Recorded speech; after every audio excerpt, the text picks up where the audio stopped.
Hello and welcome to All Things Apostolic. My name is Kasey Sees. And I'm Brian Williams, and today we're going to continue our discussion, part 2 of Essentials for Church Planting.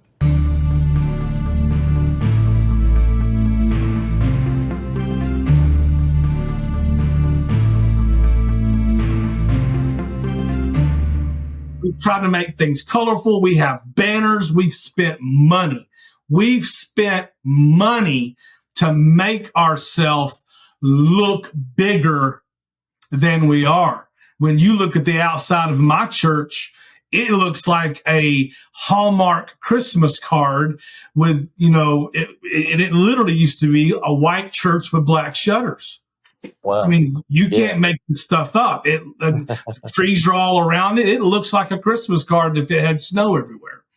And so we took it, we painted it, modern colors. A couple years ago, my son convinced me to get a big LED wall, and we spent money on an LED wall. That has come in. It's expensive, and I have friends like, hey, man, how do you afford that? Like, you just do it. You just make it happen. And so when people come in, they realize. Can I stop you there for just a second? Yeah. Mm-hmm. How much of an impact did those types of things have on your service? Like you're saying, excellence. I'm with you there. Like we are on the same page. You got to appear to be and be what you're trying to be. Be a big church. At the same time, you're also describing a situation where you're running the projector slides and holding your baby at the same time. So it's not perfect either. So you're kind of embracing this world where you can have revival and not be perfect. Your church be perfect. At the same time, I know how you and your wife perform as musicians and singers. You are very, very good. So you're bringing all that to the table. But how much of those particular things that you're doing, like the colorful, the logos or the signs and stuff, and then the LED wall, are those things contributing to what you're doing in a positive way? And what is that happening there? It contributes to the overall culture that when someone has come, especially in both of our areas, when they've come from another church, a larger church, they've visited 3 or 4 other churches, and they've got, big screens and a band and lots of people. It just, to me, it lets them know we're taking ourselves seriously. Yeah. We're not just some little scrub church in the back of a neighborhood that's just, struggling and hoping that, somebody will find us. We are the number one, and you can do it when we get done with this podcast. When you search Apostolic Pentecostal in Atlanta metro area, we're the number one. Number one. Not the larger churches that are around me that everybody knows their name. We are. Yeah. That stuff just and another thing I try to do is I try to think like a customer, a guest. When I'm looking at this church, when I roll up and I see the building, okay, it's taken care of. It's got nice paint. It looks good. Everything's manicured. Okay. So they take pride in their stuff. When they walk in the door, they're being welcomed by greeters and they're being welcomed by ushers, and people are coming by and saying hello to them. So it gives that, more of a home-like family type cult. That's kind of our culture. Family is kind of our culture. And the screen has helped us with stuff like VBS and being able to take our VBS from cardboard, literal building cardboard props out of boxes and tape and paint to utilizing the, image of what the theme is, and underwater stuff, the water's moving and it just, in this visual age that we live in, I think so I don't think you have to have it because we didn't have it forever. We just got it. Yeah. But it just is another one of those enhancements that lets the guests know when they show up. Oh, okay. They're serious. They're These people are serious. serious. They care. And Yeah. these cats ain't playing around. They Yeah. plan on being here for a while. And I've seen the same thing kind of happen. Like, you deal with temptations. At least I do. I deal with temptations and maybe perceptions of how I think people feel about church. Now, I grew up in a church where it was like, you're not supposed to care about what the guest thinks. You just be apostolic, and that's the way I go. Okay, I get it. I understand. But I can't help but think when guests come in, they see all these people around, because we're a campus church, so we get some help from our main campus, and they look very Pentecostal. When we dress up for church, okay, when we come to church at our church. So when people come in and they're not so dressed up, you want to make them feel welcome, and the temptation is to lower your I don't want to say your standard, but your maybe I don't have to dress up as much. But I think that's the wrong play, because you're also reducing the level of seriousness that you take for church, and so I think that there is. Can you talk about what the seriousness that you have about your church and the difference that people see when they come in? When and dress is a good example, because I just had a young man I met at Starbucks, and he just hooked on to me. And every time I see him there, he can talk for hours.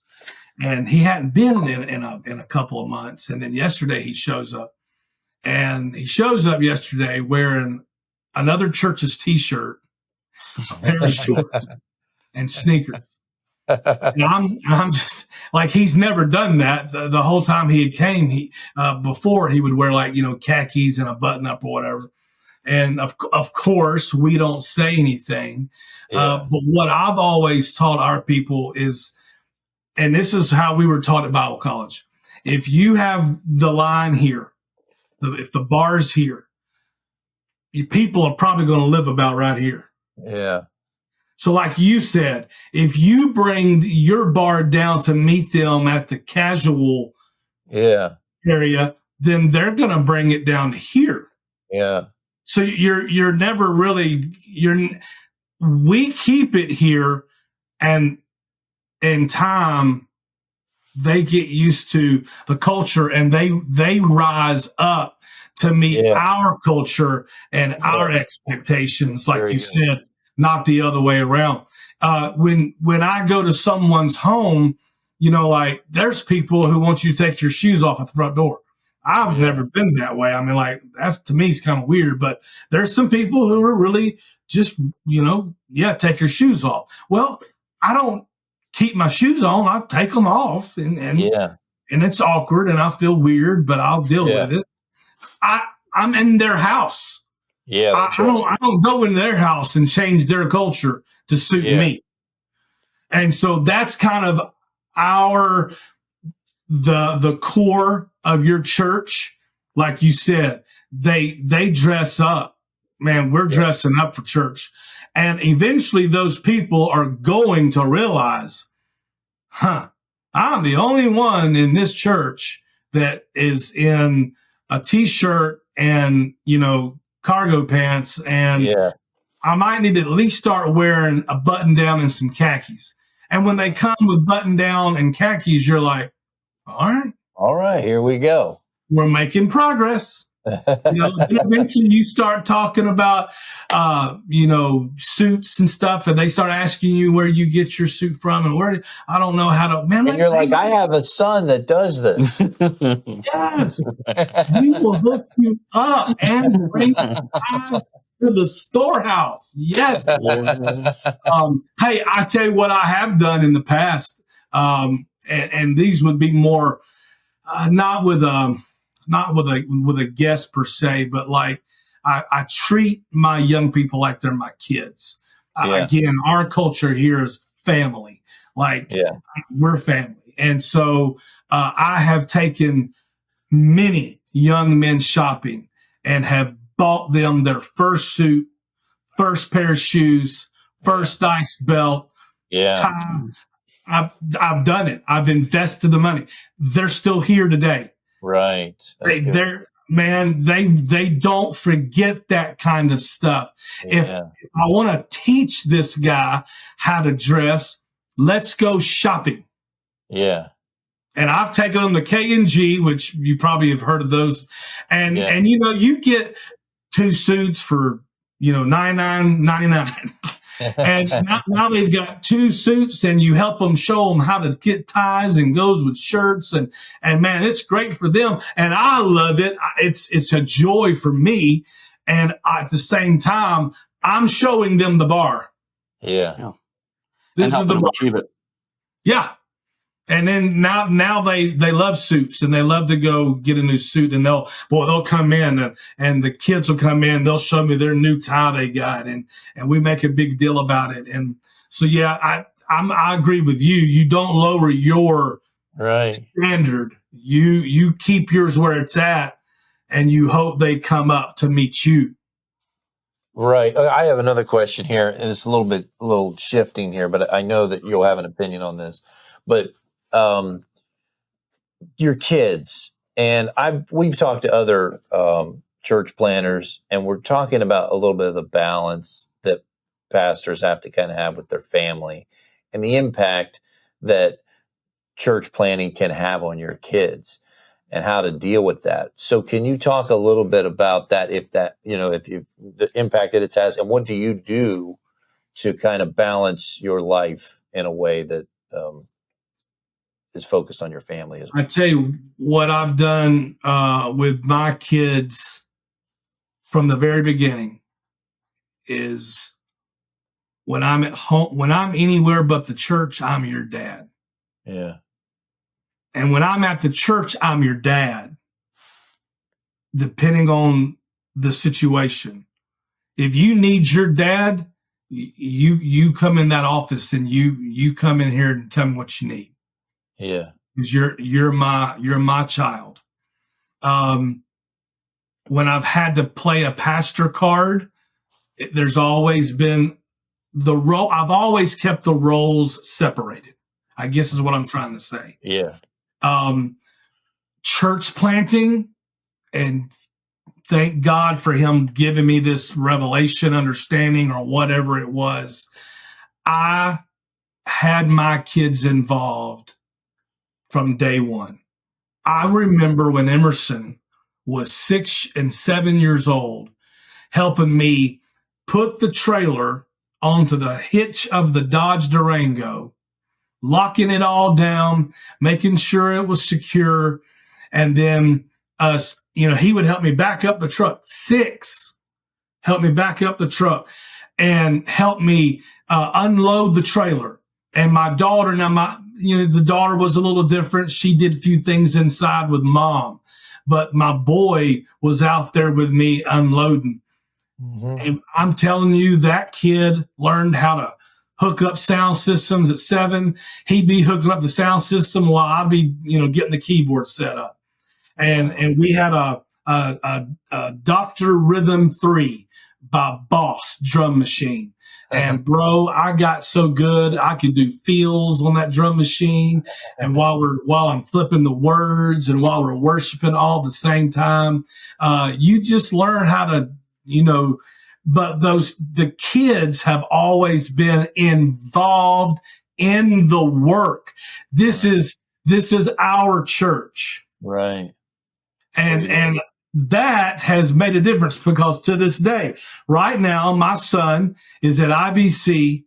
He just made Praise. He's the drummer for Praise, the top group. He'll be playing on the album this year. Him and another drummer will probably end up like halving the songs up. And this is his 2nd semester. He was playing drums in our church at 12 years old, couldn't even hardly, sitting on the seat. He was keeping a beat and just keeping a beat. And we let him play. That stuff sounds like, backwoods church playing. Just put them boards on there, just let them play. It don't matter if you hit it wrong though. Some of that is just wisdom. Right. It's locking that kid into, this is my church. Now Emerson is an amazing drummer. My daughter Savannah, even with Tourette syndrome, is one of our worship leaders. And I'm telling you, when she sings, the Holy Ghost moves. Yeah. And she's been singing with me and her mom since she was old enough to figure the part out and roll with it. Wow. And to this day, she, like yesterday, she was singing. I'll look at her every now and then. And now my 12-year-old is up there singing now. And she'll have a solo part, and I'll just smile. And Dad gets excited because that's his baby up there involved in the kingdom of God. Pastor gets excited because he realizes she's connected to kingdom work. And then when I get through with church, I get to be dad and be like, girl, you tore it up today. That's what I'm talking. And just brag on them and brag on them and brag on them. And, you always help them overlook the mistakes. We went traveling one time, evangelizing, preaching out. Emerson played the drums with us, and the drums stool had wheels on it. And he kept rolling until he fell off the platform. The chair did. He didn't fall, but he jumped off the chair before it hit the ground. And, just learning mistakes, having funny stories that you look back now and you think, man, having your kid involved in the work of your church plant is the number one way to keep that kid connected to that church. Because I've watched my kids now, they take things personally. Like, this is our church. Right. Why would they get offended at that? Why would they leave because of that? And you're playing dad and pastor card here, like, okay, look, people are people. You're gonna have to just let it go, pray, move on. You can't. Some things you just can't fix, and that's a lot. That's my son and my older daughter, and now my younger daughter. She's just a chip off the old block. She's me in a female form. God help this world. And she's the same way, very, just like 110, let's go, let's roll. But to me, that's how I've done it. That worked for me. Obviously there's stories where pastors' kids have backslid. One thing we never did when our kids were small is we never talked about anything negative to do with the church, ever. Yeah. Never. Yeah. We did not talk about people in the church. There's things that they don't know to this day on the reason why somebody left. They just think, they just moved or whatever. And I wanted it to be like that because I didn't want to start planting that seed of bitterness in children who can't do anything with that information. So to me, keeping them connected, involved, was a major key, and being their dad. When we're at home, I'm dad. Yeah. I'm on the floor wrestling with my son. I'm picking on my daughter. I mean, we're just normal people, and they know that, when we go somewhere, I'm their dad. Now, when we're at church and I'm preaching, I'm pastor. They do get on to me a lot about telling stories about, and I'm guilty of that, but I don't know if that answers your question, but that's what's worked for me. That's good. That's good. So as we close out here today, I do have a couple questions. They're both related. Is if you were talking to someone that was, maybe in their 20s, Brian and I are just a decade behind you, so we're in our 40s, so we're not too far apart here. But regardless of age, if you were talking to someone that was going out to plant a church, or maybe they took over a smaller church or transition, have you written a book? Is there any other books you'd recommend? Is there anything like, a resource that you say, hey, this is really good, and I think this will help you understand some stuff? Is there anything that you could offer in that? Yes, sir. I have not written a book. I did help produce a Bible study that is following the pattern. You can get it from apostolicgraphics.com. We have it in Spanish. I was raised Trinitarian, so this Bible study really, really, really helps Trinitarians realize they're wrong before they realize they're wrong.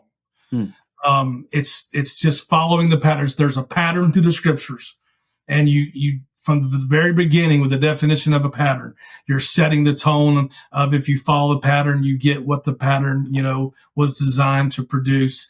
And by the time you get to baptism, they're agreeing with you that you need to be baptized in Jesus' name. We've had great success with that. So I am a part of that in the development of that Bible study. It's a great Bible study. It's you can do it in about an hour or so. It's a one-hit Bible study, and that's good for new converts, new people that don't know Trinitarians. It is perfect for Trinitarians. This book is more on the spiritual level. Do not agree with his theology at all, but Andy Stanley, Visioneering.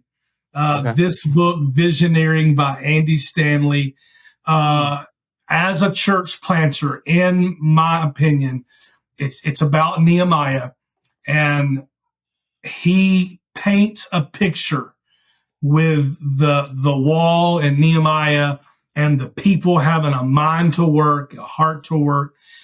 He paints a picture that is absolutely driven for church planners. If you think about it that way, it will help you. And I promise you will preach the content out of that book. You will, because it's that good.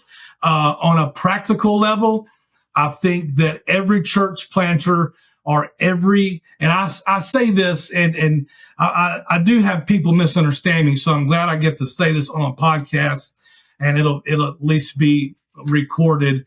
When I post things about small church pastors or smaller churches, and I'm using words on purpose, because they are not a large church. They are not a mega church. They're in the rural parts of Louisiana with 30 people.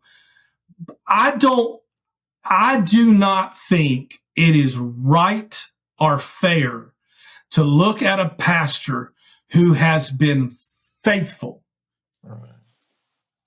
just because they only have 30 people and think that they're not as qualified or as good or as whatever as the guys who run 500,000, 2,000, 3,000. Right. To me, it doesn't make sense. It's counterproductive. And if you pastor a smaller church, using the parable in Luke 14, it's not the will of God for you to stay small. Right. Yeah. He said, go do it again. And this time hit people you didn't hit the first time, because I want this place to be filled. Right. So yes, he wants a full church as bad as you do.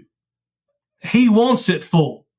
But if you are doing everything you can and you're being faithful and you're plugging and you're pushing and you're driving and you're driving the vision and you're creating the culture, and you've got 50 people, then bless God, be the baddest 50-member church on this planet. And don't think bad about yourself because you only have 50, not 500. So required reading, in my opinion, and if I was over any organizational structure, this book right here would be mandatory reading for a church planner. Small Church Essentials by Carl Vaders. Okay. Hands down, the best resource a church planner for practical reasons could read, because it's going to say stuff like, so what if your church is small? Right. It's good. So what? Too often our sense of value in ministry is tied to numbers way more than it should be. We have smaller church pastors sitting around being depressed and defeated because they are simply a smaller church. Mm-hmm. We need to change that mentality and say, if you are a smaller church, so what? Be the best smaller church Right. that anybody has ever been to in your community. Right. And if you will look at yourself that way, eventually you won't stay small. Okay. In time, you'll have generational growth like these mega churches have. You look at these mega churches, and it's unfair to say 60 versus 1,000. Oh my goodness, look at that. That 60 member church, your church at 65 members is probably what? 2 generations? Yeah. You've got about 2 generations in it, Right. maybe 3 if there's a grandchild and a grandparent. Yeah. These mega churches are 6, 7, Yeah. 8 generations in. The Smiths have been a part of this church since 1952. Yeah. Right. Well, man, yeah, if the Lord tarries and we all just keep doing what we're doing, we're going to get larger. We're not going to stay smaller forever, and we won't be an average church. But embrace the size of your church without settling. Okay. That's that stuff that where, you know what, spend the money. You know what? Okay, so you don't have a Brian Williams, Marshall Clack, Amy Clack. You don't have a keyboard player. You don't have music people. We are without excuse in modern day church planning. There are tracks out there that if you just didn't go to Starbucks for a couple times in a week, you could afford the track and you could literally play with a full band every church service. And don't act like you're singing with a soundtrack like we did in the 80s. Act like you're live. Okay. All right. Hey, Brother Clack, we're going to have to wrap it up. I'm seeing Brother Wilson out here on this other end of the window, and he's Oh, boy. Oh, boy. I don't want to be in trouble with him. So maybe we can catch up and do this a different time because there's so much here. Like, I feel like it's not over. You know, we're just getting started here. There's a lot of good stuff here. So can you put up your to get your Bible study again? Yes. Where is that? You said it's apostolic. Apostolicgraphics.com. And it's graphics with an X. Okay, graphics with an X. Okay, so he'll put that up there, and you'll see it there. And then I'm sure you can get the other books on Amazon or something like that. Yes. Yeah, for sure. Yes, so Amazon. Thank you so much for coming, being with us. This has been really engaging. I learned a lot in this entire process. So let's do it again. We'll figure it out and go from there. But thanks for coming on and being with us. Absolutely. Yes, Thank you so much. you. All right. God bless.